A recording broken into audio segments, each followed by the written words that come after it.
12 बजे।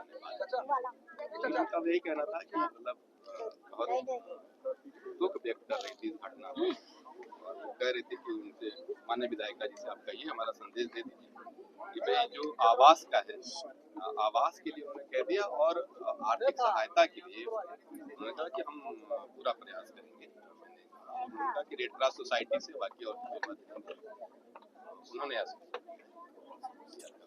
सर ये तो आपकी बात पहले वाली ही हुई, इसमें हमारी बात उन तक क्या पहुंची और उसमें रिजल्ट क्या आया? आपकी बात बता तो ये तो आप मुझे पहले भी बता रहे थे। मैम का ही निर्देश था, मैम से बात हो चुकी थी, मैं रास्ते पर मेरी बात होती हुई आई, अभी बात बताई तो उन्होंने दोबारा बताया कि हमारी तरफ से आश्वस्त है कि हम पूरा प्रयास करेंगे। सर लिखित दे दीजिए, हमको लिखित दे दीजिए सर। नहीं लिखित हम जितने लोगों के बीच में नहीं लिखित दीजिए सर। नहीं लिखित देना, और उसमें वो एक ही बात, ऐसा नहीं है कि मकान यहाँ आवास के लिए जो दिया गया है आश्वासन, उसमें लिखित की कोई ऐसी बात नहीं है। इनसे सारे डॉक्यूमेंट्स लिए जाएंगे, ठीक है ना, इनका आधार कार्ड और वो सारी जो फॉर्मेलिटी है लिया जाएगा। दूसरा सर इसलिए हम लिखित की मांग कर रहे हैं, क्योंकि 7 दिन में तो अभी तक कुछ नहीं किया गया। 7 दिन बिता दिया है, अब हमको 7 दिन 10 दिन 15 दिन का जो समय आप ओरल दे सके, लिखित ना देते तो ओरल दे दीजिए कि हम 1 हफ्ते में 15 दिन में 1 महीने में करवा देंगे। पहले बता चुका, तो अगर वो बात जनता के सामने कह दीजिए कि मैंने पहले ही बताया कि हमारी रिपोर्ट नेक्स्ट डे में चली जाएगी, ये तो मैंने आपसे बताया। ये नहीं और मैडम से भी मैं व्यक्तिगत रूप से अनुरोध करूंगा कि प्राथमिकता के आधार पर जो भी वो, मुझे लगता है कि 1 हफ्ते में सर यहीं पे है सर, वार्ता चल रही है सर,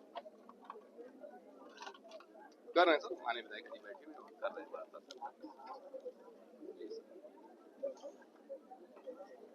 जी तो उन्होंने बताया आपको। सर मेरी एक ही रिक्वेस्ट है, सिंपल एंड क्रिस्प, कि आप जो भी कह रहे हैं वो हमको लिखित दे दीजिए, आप अपने अल्टीमेटम के साथ, कि 1 हफ्ता 1 महीना 2 हफ्ता जो भी जितना हम हट जाएंगे सर यहाँ से। हमारी बाध्यता नहीं है कि आप 15 दिन में करिए, 2 दिन में कीजिए, आप जितना समय लेना चाहें। ठीक है, उसमें कोई बात नहीं नायब साहब, वो एक लिख करके कि इनकी आर्थिक स्थिति को देखते हुए आर्थिक सहायता के लिए हमारी रिपोर्ट चली जाएगी जिलाधिकारी महोदय के माध्यम से उनकी तरफ से, और दूसरा आवास के लिए एक लिखवा लीजिए सर। लिखिए सर, आप साइन कर दीजिए ना, आप डीएम साहब की तरफ से बात कर रहे हैं सर, आप बात करिए ना।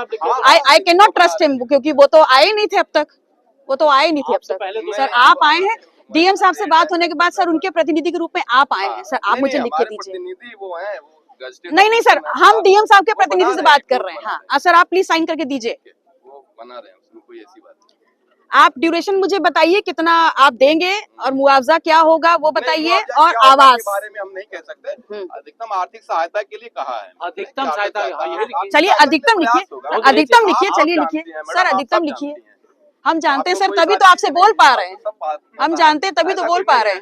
ये मैंने आपको पहले भी बताया, वो सारी चीजें लिखवा रहे हैं। चलिए आइए लिखवाइए। जी जी, धूप भी बहुत हो रही है। नहीं सर, उसकी कोई बात नहीं, हम बैठे आराम से, आने दीजिए। लिखवा लो जल्दी ना, फटाफट। नहीं साइन कर देंगे आपको, हो जाएगा